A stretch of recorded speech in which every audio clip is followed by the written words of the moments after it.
These days, when you reach for a camera, it's the one on your phone. They can take great images if you learn how to work with light and use the right apps. The best starting point for this is VSCO Cam. It's free, and it's one of the best start-to-finish photo apps out there.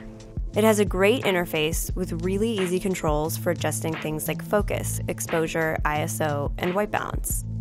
Even the default camera in iOS and Android will let you control some of these things. But the full-featured shooting apps like Pro Camera allow for much finer control, letting you play with features like shutter speed and white balance. If you want beautifully lit photos, make use of the sun. When you're shooting a portrait, look for the brightest spot in the room and set up the shot there. You'll also want to avoid the digital zoom because it just degrades your photo quality. The only zoom you need is your own 2 feet. Move closer to your subject until they fill the frame.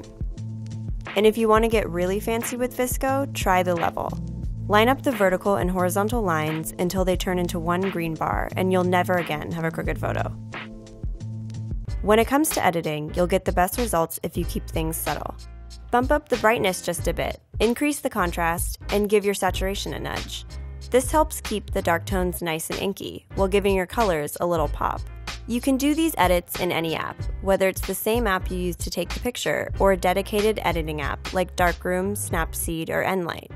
These apps won't make you an amazing photographer overnight, but if you play around with the controls and really pay attention to how the different settings affect your photos, you'll learn all the basics of photography. And if for some crazy reason you end up using a regular camera again, you'll know how to use it even better.